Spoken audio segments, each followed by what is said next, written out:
দেখা যায় যে অনেক বাড়িতে ঢোকার পরে ঠিক 7 থেকে 8 বছর হবে বাড়িটার পরিস্থিতি আস্তে আস্তে শেষ। দেখবে একদম রোডের যে শেষ কর্নারের বাড়িটা হয়, ডান দিক হোক বা দিক হোক, একদম শেষ কর্নারের যে বাড়িটা হবে, কর্নারের প্লট যেটা হয়, সেটা কখনো ভালো হয় না। হুম 7 বছর যাবে, 8 বছর যাবে রমরমা, তারপর থেকে দেখবে ধসতে আরম্ভ করেছে। ব্যাংক বাড়ি নিতে এসছে, ছেলেরা হয়তো বাড়িতে বিভিন্ন লোকের কাছে ধার দেনায় জর্জরিত চলছে। তো এটা এটা হচ্ছে ম্যাজিকের মতো, মানে এই এই যে ঝুট ঝামেলা অশান্তি।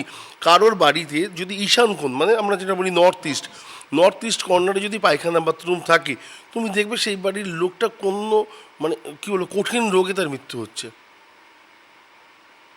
তো বিনা কারণে না, বাড়ির মানে নর্থ ইস্ট কর্নারটাকে সবসময় ক্লিয়ার রাখা দরকার। যে বাড়ির ভগবান যেখানটাতে থাকবে, সেই জায়গাটাকে তো আমার অ্যাটলিস্ট পরিষ্কার রাখা, সেখানে কখনো ডাস্টবিন থাকা উচিত না। তো সেখানে যদি ডাস্টবিন রেখে দাও, তাহলে ভগবান কোন রাস্তা দিয়ে যাতায়াত করবেন? আলটিমেটলি তোমার বাড়িতে তুমি ভগবানকে ডাকছো, যেভাবেই ডাকো, তো উনার তো আসার একটা রাস্তা চাই।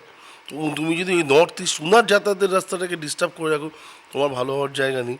কিন্তু সন্তানদের যে সমস্যা হয়, আর যেটা দিয়ে আমি শুরু করলাম, যে বিশেষ করে বাড়ির কনিষ্ঠ পুত্র কিংবা কনিষ্ঠ কন্যা সবচেয়ে ছোট, তাদের একটা সমস্যা এই বাস্তুর জন্য হয় আমি শুনেছি। বাড়িতে মানে স্পেশালি মেয়েদের ওপর বাস্তুর এফেক্ট অনেক বেশি আসে। দেখবে বাড়িতে যারা একটু বয়স্ক মহিলা বা তারপরে যে রয়েছে, মেয়েদের মধ্যে মানে হিপ প্রবলেম হোক, জয়েন্ট প্রবলেম হোক, কোথাও না কোথাও, হ্যাঁ, এই জিনিসগুলো, বা কোথাও হসপিটালে যাওয়ার প্রবণতাটা একটু বেশি, এই জিনিসটা মেয়েদের মধ্যে বেশি আসে। অনেক পরে ছেলেদের মধ্যে, ছেলেদের কোথাও না কোথাও সেই জোরটা থাকে বা লড়াই করতে পারে ভেতর থেকে, মেয়েদের মধ্যে সেই জায়গাটা কম, যে কারণে ফার্স্ট প্রবলেমগুলো আসে। এবং আমার মনে হয় যে কিছু কিছু জায়গায় বাস্তুকে মানা 100% দরকার আছে। বাড়ির রান্নাঘর আর পায়খানা বাথরুমের দেওয়াল একসাথে হওয়া উচিত না।